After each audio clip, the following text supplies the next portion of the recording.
Tahun 1940-an. Desa Jatirejo masih sunyi. Sebagian besar rumah panggung bambu berdiri berjajar di antara persawahan luas. Malam tiba lebih cepat di sana, karena begitu matahari tenggelam, hanya lampu minyak dan obor yang menjadi penerang. Di ujung desa, dekat aliran sungai yang airnya deras dan berbau agak amis, tinggallah seorang lelaki bernama Karto bersama istri dan kedua anaknya.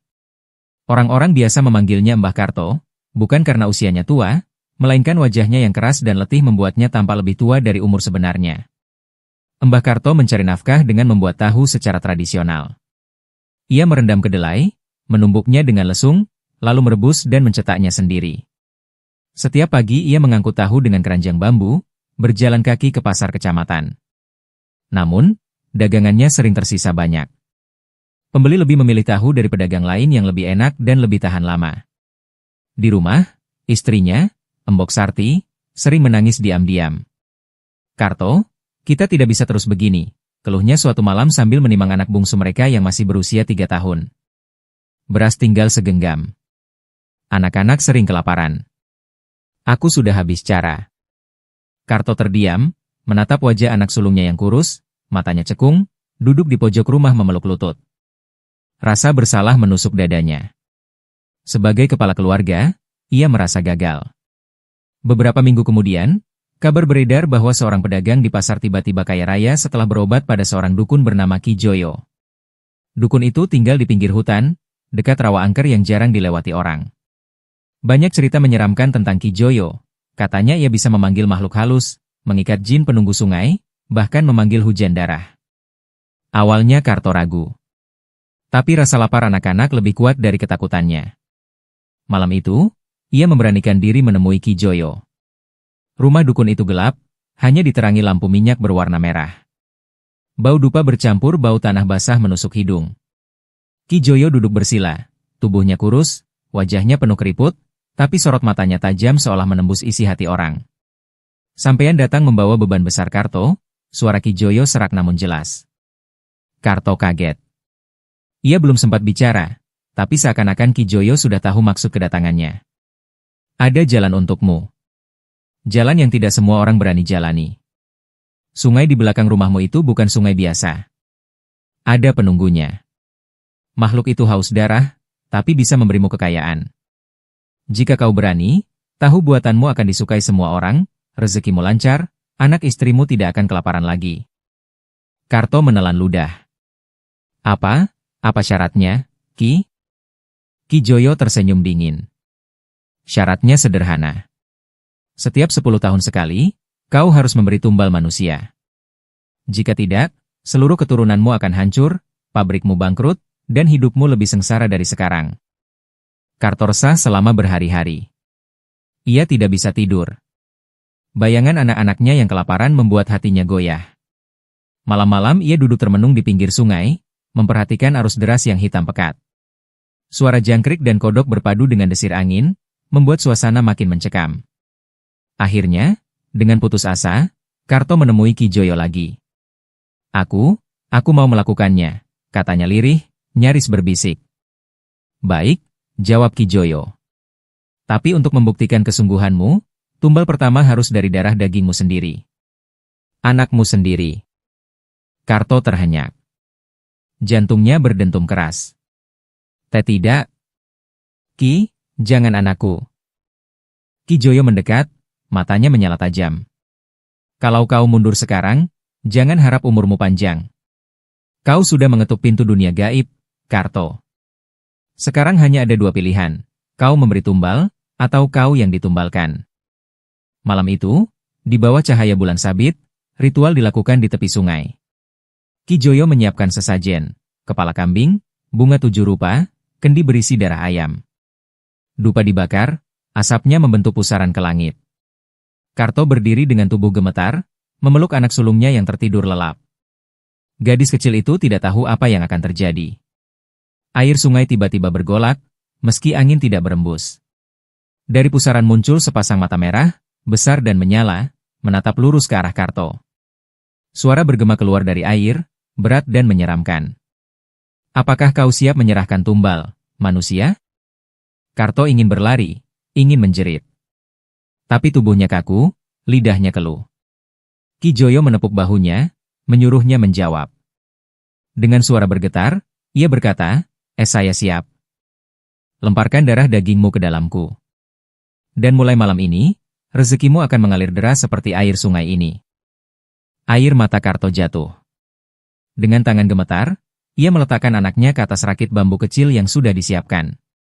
Gadis kecil itu menggeliat, mengigau sebentar, lalu perlahan rakit itu hanyut ke tengah pusaran. Dalam sekejap, tubuh mungilnya ditelan air. Jeritan lirih terdengar dari dasar sungai, lalu sunyi. Air kembali tenang, seolah tak pernah ada korban. Sejak malam itu, hidup Karto berubah. Tahu buatannya mendadak sangat enak, gurih, lembut, dan lebih tahan lama. Orang-orang di pasar berebut membelinya, bahkan ada yang rela antre sejak dini hari. Dalam hitungan bulan, ia mampu memperluas usahanya, membangun bangunan besar dari kayu dan batu bata di tepi sungai. Pabrik tahu pertama berdiri di desa itu, dan orang-orang mulai menyebutnya pabrik tahu Mbah Karto. Namun, setiap kali ia melewati sungai itu, hatinya dicekam rasa bersalah. Bayangan wajah anaknya yang tenggelam selalu muncul di matanya. Dan di telinganya, kadang terdengar suara tangis samar dari arah air yang beriak. Karto tahu, kekayaan yang didapatnya bukanlah berkah, melainkan kutukan. Ia tahu perjanjian itu tidak akan berhenti pada dirinya. Perjanjian itu akan menagih tumbal, selamanya. Waktu berjalan. Pabrik tahu milik Mbah Karto makin besar, pegawai mulai banyak, dan uang mengalir deras. Dari luar, keluarga Mbah Karto terlihat makmur dan disegani. Mereka bisa membeli sawah luas, kerbau, bahkan menjadi keluarga terpandang di desa Jatirejo. Namun, di balik tembok rumahnya yang megah, keluarga itu menyimpan rahasia kelam. Setiap 10 tahun sekali, akan ada satu anggota keluarga yang hilang tanpa jejak. Tahun pertama setelah perjanjian, tumbal sudah diambil, anak sulung Mbah Karto. Orang desa bertanya-tanya, tapi Mbah Karto hanya menjawab singkat, anakku hanyut terbawa arus sungai. Orang-orang iba, tak ada yang curiga. Tahun-tahun berikutnya, pabrik semakin makmur. Hingga pada tahun ke-10, suara itu kembali datang dalam mimpi Mbah Karto. 10 tahun telah berlalu, manusia. Tumbal baru harus diberikan. Ingat janjimu. Mbah Karto panik. Ia sudah lama dihantui rasa bersalah, kini perjanjian itu menagih lagi. Malam-malam ia duduk di tepi sungai, wajahnya muram, menimbang siapa yang harus ia korbankan kali ini. Beberapa hari kemudian, adik lelaki Mbah Karto yang masih muda tiba-tiba hilang. Keluarga mengatakan ia merantau ke kota. Namun, beberapa warga desa bersumpah melihat bayangan seseorang digiring tengah malam ke arah sungai, diiringi bau dupa yang menyengat. Sejak itu, bisik-bisik mulai terdengar. Keluarga Mbah Karto aneh, setiap 10 tahun pasti ada yang hilang. Konon ada sesajen di sungai, kembang 7 rupa sama darah ayam. Kadang aku dengar suara orang menjerit dari arah pabrik, pas tengah malam. Makin lama, desas-desus itu makin kencang. Orang desa mulai menyebut keluarga Mbah Karto sebagai keluarga berdarah dingin, tega mengorbankan saudara sendiri demi kekayaan. Tapi tidak ada yang berani menuduh secara terang-terangan. Sebab pabrik tahu milik Mbah Karto telah menjadi pusat penghidupan desa. Banyak orang bekerja di sana, menggantungkan hidup dari gaji yang diberikan. Melawan keluarga itu berarti melawan perut sendiri. Setiap kali ada anggota keluarga yang hilang, Mbah Karto dan istrinya selalu berpura-pura tabah. Mereka membuat cerita, ada yang merantau, ada yang sakit lalu meninggal diam-diam, ada yang kabur dari rumah. Mereka menutup rapat semua kejanggalan itu. Namun di malam hari, ketika semua sudah tidur, kadang Mbok Sarti terdengar menangis terisak, suaranya tertahan di balik pintu. Ia tidak sanggup menanggung dosa, tapi tidak bisa menolak perjanjian yang suaminya buat. Mbah Karto sendiri semakin kurus, rambutnya makin memutih. Setiap kali memandang sungai, wajah anak-anak dan saudaranya yang hilang muncul seperti bayangan. Dan di telinganya, selalu terngiang jeritan samar dari dalam arus hitam. Perjanjian itu nyata. Kutukan itu tidak bisa dihentikan. Dan seluruh desa, meski hanya berbisik, tahu bahwa keluarga itu menyimpan rahasia berdarah yang tidak boleh disentuh siapapun. Waktu terus berjalan, meninggalkan kisah Mbah Karto yang semakin larut menjadi legenda gelap di desa Jatirejo. Setelah Mbah Karto meninggal, pabrik tahu itu diwariskan kepada anaknya, lalu berlanjut ke cucunya, Pak Suroyo. Berbeda dengan Mbah Karto yang dahulu hidup miskin sebelum kaya, Pak Suroyo sejak lahir sudah bergelimang harta. Ia tumbuh di rumah besar berdinding bata, bersekolah lebih tinggi dari kebanyakan anak desa, dan ketika dewasa, ia langsung mewarisi pabrik yang sudah menjadi salah satu penghasil tahu terbesar di kabupaten.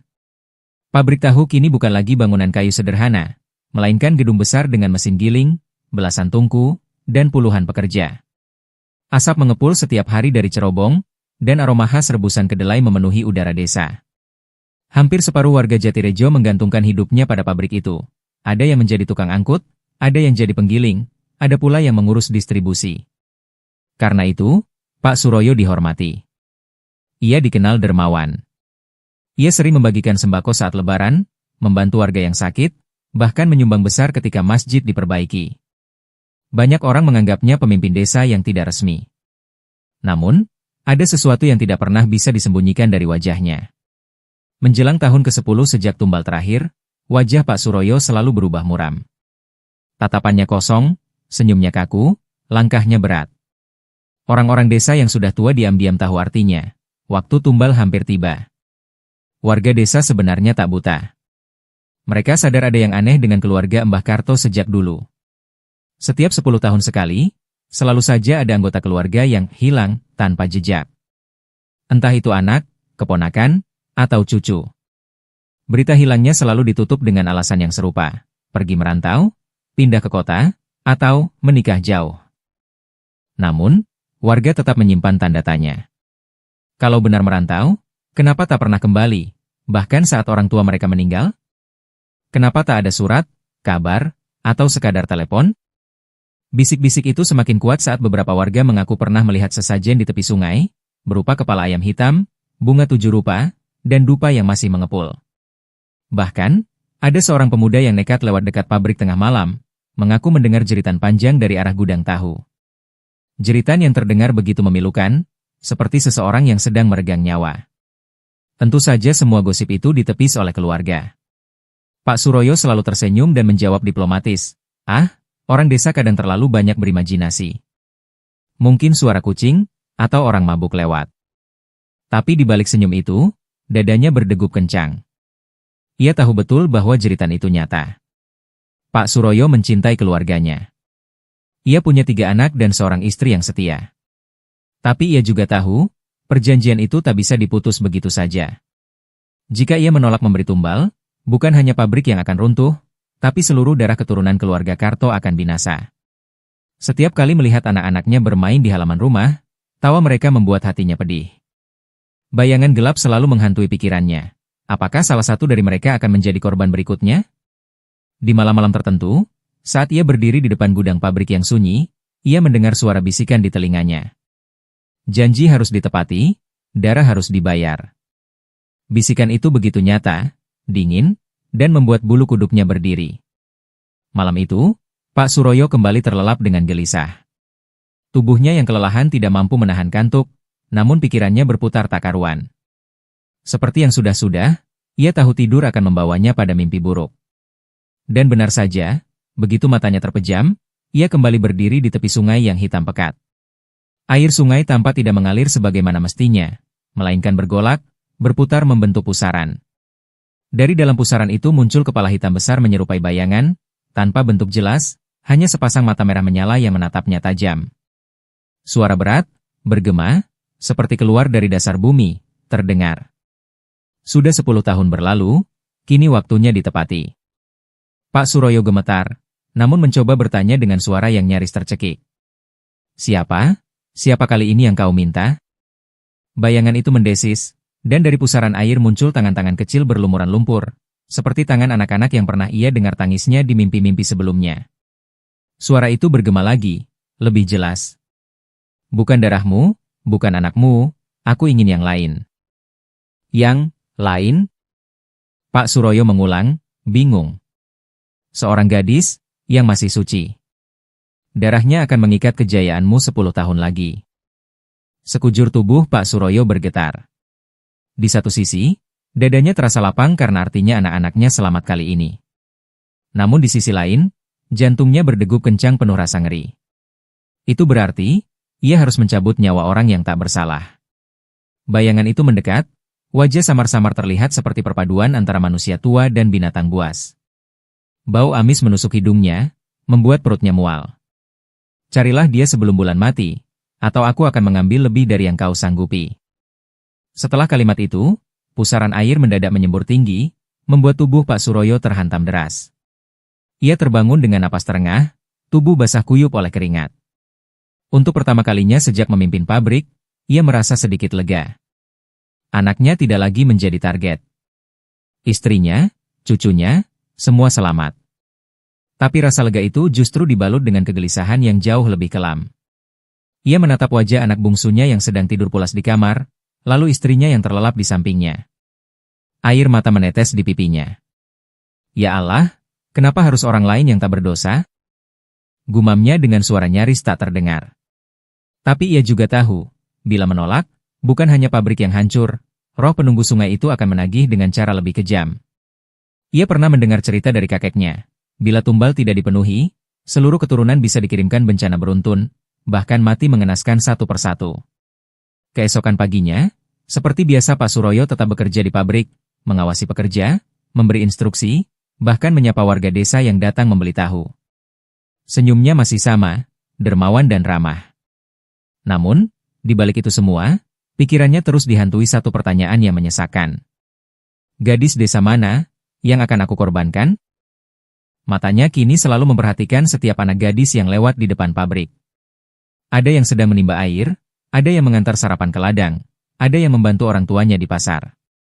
Dan setiap kali tatapan itu bertemu dengan wajah-wajah lugu penuh harapan, hatinya terasa remuk. Pak Suroyo sadar, ia sedang dihadapkan pada pilihan yang mustahil. Menyelamatkan keluarganya dengan mengorbankan orang lain, atau melawan perjanjian yang bisa menghancurkan segalanya. Hari-hari berikutnya, bayangan suara dari mimpi itu terus menghantui pikiran Pak Suroyo. Wajah anak-anaknya memang terasa aman, tapi setiap kali ia memandang pekerja-pekerjanya, hatinya mencelos. Satu di antara mereka harus menjadi korban. Di antara para pegawai pabrik tahu, matanya sering tertuju pada seorang gadis bernama Ratri. Gadis desa berusia 18 tahun itu dikenal rajin, lembut, dan tak pernah menolak pekerjaan apapun yang diberikan. Sejak kedua orang tuanya meninggal karena sakit, Ratri menjadi tulang punggung keluarga. Ia bekerja di pabrik tahu sejak subuh hingga sore, lalu pada malam hari masih sempat mengajari adik lelakinya yang masih duduk di bangku SMP. Bagi banyak orang, Ratri adalah sosok gadis desa yang sederhana namun penuh cahaya. Senyumnya ramah, tutur katanya sopan, dan meski hidupnya pas-pasan, ia tidak pernah mengeluh. Banyak warga desa bersimpati padanya. Ada satu kebiasaan yang jarang diketahui orang. Setiap sore, setelah pulang bekerja, Ratri selalu menyempatkan diri duduk di tepi sungai. Di sana, ia menangkupkan kedua tangannya, berdoa lirih sambil menatap aliran air yang berkilau diterpa cahaya senja. Doanya sederhana. Ia memohon agar adiknya bisa terus sekolah, agar ia diberi kekuatan untuk bekerja, dan agar hidup mereka kelak menjadi lebih baik. Bagi Ratri, sungai itu seperti tempat curhat. Ia merasa dekat dengan almarhum ayah dan ibunya ketika berada di sana. Ia tidak tahu bahwa sungai yang ia anggap tempat suci itu sebenarnya menyimpan rahasia gelap. Tempat keluarganya Pak Suroyo membuat perjanjian darah puluhan tahun lalu. Pak Suroyo memperhatikan semua itu. Dari balik jendela kantornya di pabrik, ia sering melihat Ratri bekerja tanpa lelah. Wajahnya berkeringat namun tetap tersenyum. Dan setiap kali ia melihat gadis itu berjalan pulang dengan langkah ringan menuju sungai, hatinya terasa teriris. Kenapa harus dia? Kenapa harus anak polos itu? Batinnya memberontak. Namun, suara mimpi itu terus terngiang di telinganya. Seorang gadis desa yang suci, sebelum bulan mati, atau segalanya akan binasa. Ia tahu, semua ciri yang disebutkan roh penunggu sungai itu ada pada Ratri. Anak yatim, berhati bersih, dan tak pernah ternoda. Sejak saat itu, Pak Suroyo sering tampak murung. Meski di depan pekerjanya ia tetap berusaha tersenyum. Tapi diam-diam, ia mulai sering mengawasi Ratri, memperhatikan setiap gerak-geriknya. Warga desa mungkin mengira itu perhatian seorang majikan pada pegawainya, tapi bagi Pak Suroyo, tatapan itu penuh dilema. Di satu sisi, ia ingin melindungi keluarganya dari kutukan. Di sisi lain, nuraninya memberontak. Bagaimana mungkin ia tega menyerahkan gadis sebaik Ratri sebagai tumbal untuk kekayaan yang fana? Namun, semakin hari, semakin kuat pula dorongan dari bisikan-bisikan gaib. Di malam-malam tertentu, Ketika ia mencoba memejamkan mata, ia mendengar suara samar. Bawa dia ke sungai, darahnya akan menenangkan kami. Suara itu membuat tubuhnya menggigil, keringat dingin mengucur, dan matanya sulit terpejam. Ia tahu, waktunya tidak lama lagi. Beberapa minggu terakhir, tidur Ratri tidak pernah benar-benar nyenyak. Ia sering terbangun tengah malam dengan keringat dingin membasahi tubuhnya. Mimpi-mimpi aneh datang berulang, semakin nyata seakan bukan sekadar bunga tidur. Dalam mimpinya, ia selalu berada di sebuah tempat yang samar, seperti lorong gelap, dipenuhi kabut pekat, dengan suara gemericik air mengalun pelan. Di ujung lorong itu, sosok seorang perempuan tua sering muncul. Rambutnya panjang kusut, matanya cekung, dan wajahnya pucat dengan guratan keriput yang dalam. Tatapan matanya menusuk, antara sedih dan penuh amarah. Pada awalnya, Ratri hanya ketakutan. Ia terbangun sambil menjerit kecil, memeluk bantal, lalu berdoa agar mimpi itu tidak datang lagi. Namun, semakin hari, sosok itu justru semakin jelas. Bahkan, Ratri bisa mendengar bisikan lirih yang keluar dari bibir perempuan tua itu. Menjauhlah, jauhi sungai itu, jauhi pabrik tahu itu, sebelum terlambat. Suara itu begitu dekat di telinganya, seakan-akan roh itu berdiri tepat di samping ranjangnya. Suatu malam, mimpi itu mencapai puncaknya. Ratri kembali berdiri di lorong kabut. Kali ini, perempuan tua itu mendekat lebih jauh. Tangannya kurus, jarinya panjang, kuku-kukunya hitam dan retak. Ia menyentuh pundak Ratri, membuat tubuhnya menggigil dingin hingga ke tulang. "Siapa? Siapa kau?" tanya Ratri terbata, suaranya gemetar. Perempuan tua itu menunduk, wajahnya semakin dekat. Suaranya lirih, namun penuh tekanan, seperti membawa dendam lama. "Aku, darahmu sendiri, leluhurmu. Aku salah satu anak dari adik Mbah Karto, yang dulu dijadikan tumbal." Ratri terdiam, matanya melebar. Kata-kata itu menembus pikirannya seperti pisau tajam. Ia memang tahu, garis keluarganya dulu masih memiliki hubungan jauh dengan keluarga besar Mbah Karto, tapi ia tidak pernah menduga ada rahasia kelam di baliknya. Sosok itu menatapnya dengan mata merah berair. "Kutukan itu belum selesai. Darahmu yang mereka incar sekarang. Kau harus menjauh sebelum mereka menyeretmu ke sungai itu." Suara tangisan samar terdengar dari kejauhan, suara anak-anak kecil, terputus-putus, seperti merintih dari dasar sungai. Ratri terbangun dengan teriakan kecil. Dadanya berdegup keras, tubuhnya bergetar. Malam itu ia menyalakan lampu kamarnya dan tidak berani memejamkan mata lagi hingga pagi. Namun, rasa takut itu bercampur dengan kebingungan. Ia tidak mengerti apa maksud dari roh itu. Mengapa ia yang diperingatkan? Apa hubungannya dengan pabrik tahu tempatnya bekerja? Sejak malam itu, setiap kali melewati sungai, tubuh Ratri merinding. Air yang dulu terasa menenangkan kini tampak kelam dan seolah memanggil. Ia jadi sering menoleh ke belakang, merasa seperti ada yang mengawasinya dari balik riak air. Di pabrik, setiap kali bertemu tatap dengan Pak Suroyo, dadanya berdebar aneh.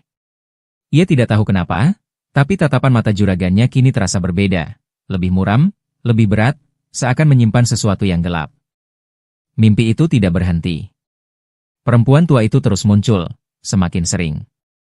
Wajahnya makin jelas, kulit pucat kebiruan, bibirnya pecah-pecah, matanya basah penuh darah. Dan selalu dengan peringatan yang sama. "Kutukan belum selesai, darahmu yang mereka incar." Peringatan itu membuat hidup Ratri berubah. Ia mulai takut bekerja di pabrik, mulai gelisah setiap kali lewat sungai. Tapi ia tidak bisa begitu saja pergi, adiknya masih bergantung padanya. Yang Ratri tidak tahu, di balik tatapan muram Pak Suroyo, roh penunggu sungai sudah menunggu, lapar dan murka, menanti tumbal yang dijanjikan. Malam itu, langit gelap tanpa bintang. Bulan mati menggantung redup, hanya cahaya lampu teplok yang berkelip di tepian sungai. Suara jangkrik berhenti mendadak, seakan seluruh alam menahan napas. Pak Suroyo berdiri dengan wajah pucat, didampingi seorang pria tua berperawakan kurus, orang kepercayaannya, Ki Sarwan, dukun desa yang sudah lama membantu keluarga besar Mbah Karto menjalankan ritual-ritual pesugihan. Di hadapan mereka, tikar pandan digelar, dipenuhi sesajen, kepala ayam hitam, bunga 7 rupa, kemenyan yang mengepul pekat, dan kendi berisi darah segar. Di samping sesajen itu, berdiri sebuah altar bambu sederhana, namun penuh aura mencekam. Di sanalah tubuh Ratri terikat dengan tali ijuk. Kedua tangannya diikat ke tiang, kakinya dililit erat, dan wajahnya basah oleh air mata. Tubuhnya ditaburi bunga melati, mawar merah, dan percikan darah ayam yang mengalir dari leher hewan kurban. "Pak, tolong, jangan lakukan ini, saya mohon." Suara Ratri serak, parau, nyaris terputus oleh Ishak. Pak Suroyo menunduk, air matanya jatuh tanpa ia sadari. Tapi ia tetap diam. Bayangan perjanjian gelap yang membelenggu keluarganya membuat kakinya tak bisa bergerak mundur. Ki Sarwan mulai membaca mantra dalam bahasa Jawa kuno. Suaranya serak namun bergema seolah berasal dari dalam tanah. Kemenyan semakin tebal, angin bertiup dingin menusuk kulit. Daun-daun bambu di sekitar sungai berdesir keras, meski udara seolah mati. Ketika darah ayam dituangkan ke sungai, permukaan air mulai beriak aneh. Gelombang kecil berubah menjadi pusaran, semakin lama semakin kuat. Suara tangis samar terdengar, suara anak-anak, perempuan, dan lelaki, jeritan panjang yang memilukan, seperti ribuan roh lapar merintih dari dasar air. Ratri berteriak histeris, tubuhnya berusaha meronta meski terikat. "Lepaskan aku. Tolong." Ada yang keluar dari sungai. Tiba-tiba, udara menjadi lebih dingin. Dari balik asap dupa, muncul sosok perempuan tua dengan wajah penuh keriput, mata merah, rambut kusut panjang menjuntai, tubuhnya dipenuhi lumpur basah. Ia melayang tepat di depan altar, menatap Pak Suroyo dengan sorot penuh amarah. "Berhenti!" Suaranya menggema, membuat daun-daun di hutan berguncang. Pak Suroyo terperanjat, wajahnya pucat pasi. Kau?" Sosok itu menoleh pada Ratri. Mata penuh kasih sayang meski wajahnya menyeramkan. "Aku leluhurmu, cucuku, aku adalah korban dari perjanjian terkutuk ini, dan aku tidak akan membiarkan darahmu mengalir di sungai ini." Ratri menangis sejadi-jadinya, seakan beban di dadanya tiba-tiba terangkat. "Embah, tolong aku." Air sungai bergemuruh, pusaran semakin besar hingga membentuk gelombang yang memukul tepi. Dari dalam pusaran, muncul bayangan-bayangan hitam, sosok-sosok tak berbentuk dengan wajah samar, mulut menganga menjerit. Itu adalah korban-korban tumbal sebelumnya, yang roh mereka tak pernah tenang, terjebak di dasar sungai sebagai perjanjian berdarah. Suara mereka melengking serentak, menyayat telinga. "Kami tidak pernah damai, kami menuntut balas." Ki Sarwan ketakutan, tubuhnya gemetar, namun tetap mencoba melanjutkan mantranya. Tapi tiba-tiba, api dupa padam sendiri, dan sesajen terhempas ke sungai, seperti ditolak oleh kekuatan yang lebih besar. Pak Suroyo berlutut, wajahnya penuh peluh dan air mata. "Aku hanya ingin melindungi keluargaku, jangan hancurkan kami." Suaranya pecah, penuh putus asa. Namun jeritan korban-korban itu semakin keras, menenggelamkan segala suara. Pohon bambu di sekitar sungai berguncang seakan hendak tumbang, dan tanah di bawah altar bergetar hebat. Air sungai itu, yang biasanya mengalir tenang, malam itu berubah jadi lautan amarah. Pusaran hitam muncul di tengah arus, berputar-putar liar seperti mulut raksasa yang ingin menelan apapun yang ada di dekatnya. Dari pusaran itu, terdengar jeritan, suara-suara manusia yang tak terlihat wujudnya, menjerit seperti dalam siksaan abadi. Ratri menggigil, tubuhnya yang diikat di altar bambu kini terlepas oleh cahaya putih yang muncul dari dalam dirinya. Nyi Sulastri, roh leluhur yang sering menghantuinya dalam mimpi, berdiri tegak di sampingnya. Wujudnya menyeramkan, rambut panjang hitam berantakan, wajah pucat kehijauan dengan mata merah membara, tapi aura perlindungannya begitu kuat. "Sudah cukup. Keturunan kita tidak lagi jadi santapanmu." Suara Nyi Sulastri bergema, memecah keheningan malam. Dari dalam pusaran, makhluk penunggu sungai itu bangkit. Wujudnya besar, hitam, dengan kulit berlendir seperti ikan lele raksasa. Matanya bulat dan merah menyala, mulutnya penuh gigi tajam yang berlapis-lapis, dan lengannya panjang berlumut, berakhir dengan cakar yang meneteskan lendir hijau. Perjanjian tidak bisa diingkari. Suaranya menggelegar, seperti ribuan petir yang pecah bersamaan. "Keluarga Mbah Karto sudah menyerahkan darahnya padaku sejak 70 tahun lalu. Jiwa harus dibayar, tumbal harus ditebus." Pak Suroyo terhuyung, wajahnya pucat pasi. Tangannya gemetar memegang keris kecil yang ia bawa untuk ritual. Keringat dingin membasahi tubuhnya. Ia berlutut di tepi sungai, suaranya pecah, penuh ketakutan. "Ambil aku, asal jangan hancurkan pabrikku. Jangan lenyapkan kejayaan keluargaku," teriaknya putus asa. Tapi kata-kata itu justru menjadi awal dari akhir. Tiba-tiba, dari pusaran sungai itu, muncul ratusan tangan hitam berlendir. Tangan-tangan itu seperti milik mayat membusuk, berjari panjang, kukunya tajam, bau busuknya menusuk hidung. Satu persatu tangan itu meraih tubuh orang-orang yang hadir di tepi sungai malam itu. Pak Paiman, tangan kanan Pak Suroyo, berteriak histeris saat kakinya diseret. "Tolong, Suroyo! Tolong!" Namun tubuhnya cepat ditarik, wajahnya tenggelam ke dalam pusaran. Jeritannya terputus seketika. Lalu Pak Darmo, kerabat jauh yang ikut menjaga sesajen, menjerit lebih keras. Tubuhnya ditarik hingga tulang-tulangnya berderak. Ia meronta, tapi tak ada yang bisa menolong. Dalam sekejap, tubuhnya lenyap di balik air yang berwarna merah darah. Pak Suroyo sendiri jatuh terduduk, tangannya meraih tanah, berusaha menancapkan keris agar bisa bertahan. Tapi tanah di bawahnya merekah, licin, dan keris itu terlepas. Seketika, 4 atau 5 tangan hitam melilit kakinya. "Tidak. Aku belum siap mati. Aku belum," jeritnya, sebelum tubuhnya ditarik paksa masuk ke pusaran. Ia masih sempat meronta, wajahnya terangkat ke atas, matanya melotot penuh teror, lalu seluruh tubuhnya tersedot masuk. Suara jeritannya bersatu dengan jeritan lain, suara hantu-hantu dari keluarga Mbah Karto yang telah lebih dulu jadi korban. Air sungai kini penuh dengan wajah-wajah menyeramkan, mereka adalah jiwa-jiwa keluarga Mbah Karto yang selama ini ditumbalkan. Wajah-wajah pucat itu menjerit, menangis, sebagian bahkan menggertakkan gigi, menyeret Pak Suroyo bersama mereka ke dalam kedalaman. Lalu, semuanya mendadak sunyi. Ratri hanya bisa terisak, tubuhnya gemetar, napasnya tersengal. Cahaya putih yang melindunginya perlahan meredup. Ia memeluk tubuhnya sendiri, masih tak percaya apa yang barusan ia lihat. Namun kutukan itu tidak berhenti di tepi sungai. Dari arah pabrik tahu, terdengar letupan keras. Duum! Api menjilat atap bangunan. Tungku yang biasa digunakan untuk merebus kedelai meledak begitu saja, memercikan bara ke seluruh penjuru. Pabrik yang selama ini menjadi kebanggaan desa berubah jadi lautan api. Warga yang tinggal di sekitar berhamburan keluar rumah. Mereka panik, berusaha menyiram dengan air sumur, tapi api itu bukan api biasa. Semakin disiram, nyalanya justru semakin besar, semakin panas. Api menjalar cepat, melahap gudang penyimpanan, menelan ruang produksi, lalu akhirnya atap pabrik runtuh dengan suara menggelegar. Ledakan demi ledakan mengguncang desa, kaca-kaca rumah retak, anak-anak menjerit, orang tua hanya bisa pasrah. Beberapa warga berbisik ketakutan, ini azab, ini balasan dari Allah.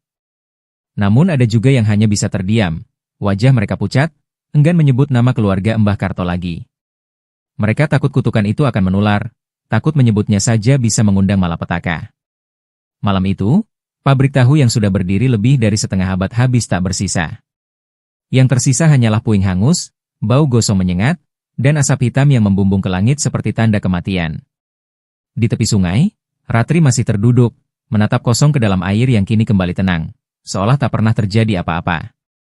Namun ia tahu, di kedalaman sana, kutukan itu masih ada. Mungkin ia selamat malam ini. Tapi bayangan arwah leluhurnya yang menatapnya sebelum lenyap berkata jelas dalam hatinya. Ratri selamat malam itu, namun sejak hari tragedi, hidupnya tak lagi sama. Tubuhnya sehat, tapi jiwanya seperti terkoyak. Setiap kali ia menatap air sungai, bayangan wajah-wajah yang mati tenggelam, Pak Suroyo, para kerabatnya, bahkan korban tumbal lama, selalu muncul di permukaan, memandanginya dengan mata kosong. Pada malam pertama setelah pabrik terbakar, Nyi Sulastri datang lagi dalam mimpi. Kali ini tidak sekadar memperingatkan, melainkan menetapkan nasib. Perjanjian tidak sepenuhnya putus, bisiknya lirih, wajahnya tampak lebih jelas daripada sebelumnya. Kau selamat bukan karena kebetulan, Ratri. Kau dipilih untuk menggantikan. Penunggu itu tidak akan lagi menuntut darahmu, tapi kau harus menjaga batas.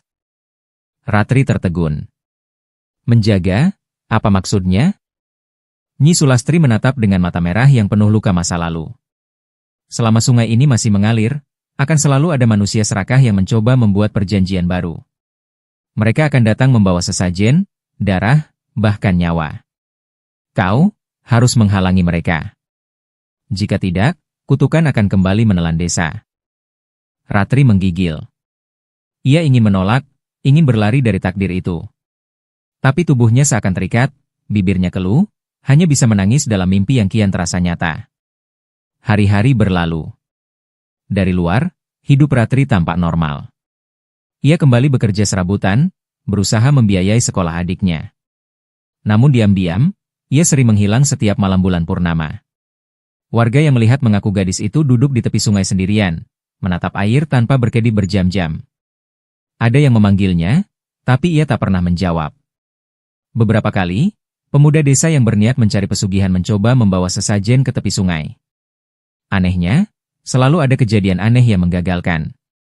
Sesajen mereka hanyut sebelum sampai, kaki mereka terkilir hingga tak bisa mendekat, atau tiba-tiba mereka pingsan dan bermimpi buruk tentang sosok perempuan berambut panjang yang menatap dengan mata kosong.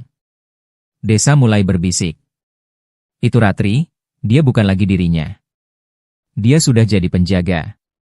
Dan benar saja, pada malam tertentu, adiknya sendiri pernah mendapati Ratri duduk di tepi sungai. Wajahnya pucat, matanya kosong seperti kaca. Bibirnya bergerak pelan, berbisik-bisik dengan sesuatu yang tak terlihat. Saat ditanya, Ratri hanya menoleh sebentar, lalu tersenyum tipis, senyum asing yang bukan miliknya. Malam itu, sungai beriak pelan seakan menyambutnya. Sejak saat itu, warga tak lagi berani mendekati Ratri. Ia dianggap setengah manusia, setengah arwah, penjaga baru yang ditinggalkan kutukan lama. Di akhir cerita, Ratri duduk sendirian di tepi sungai, rambutnya tergerai, wajahnya tanpa ekspresi. Matanya kosong, memantulkan cahaya bulan purnama. Angin malam meniup pelan, membawa bisikan yang hanya bisa ia dengar. Selama kau hidup, tak seorang pun boleh membuat perjanjian baru. Kau penjaga, selamanya. Tahun-tahun berlalu, pabrik tahu hanya tinggal nama.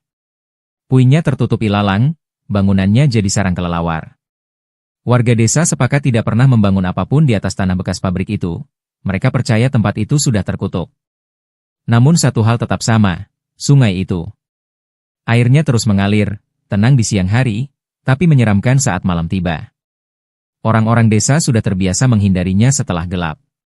Meski begitu, masih ada orang-orang luar desa yang datang. Mereka mendengar desas-desus tentang pesugihan lama, tentang sungai yang bisa memberi kekayaan dengan harga darah. Sesekali, ada yang nekat mencoba. Mereka tidak pernah kembali. Beberapa ditemukan terapung di hilir, tubuhnya pucat, wajahnya membeku dalam ekspresi ketakutan. Sisanya hilang tanpa jejak. Warga desa hanya berbisik. Itu ulah penjaga sungai. Dan di malam bulan purnama, jika ada yang berani menatap ke tepi air, mereka bisa melihat seorang gadis duduk di sana. Rambutnya tergerai panjang, tubuhnya kaku, matanya kosong menatap permukaan air. Sesekali bibirnya bergerak, seperti bercakap dengan sesuatu yang tak terlihat. Tak ada yang berani mendekat. Tak ada yang berani menyapanya. Sebab semua orang tahu, itu Ratri. Gadis malang yang dulunya polos, kini hanyalah bayangan dirinya sendiri. Setengah manusia, setengah kutukan. Dan selama sungai itu mengalir, ia akan tetap duduk di sana. Menjaga. Menghukum. Sungai itu tidak pernah tidur. Dan penjaganya pun tidak pernah mati.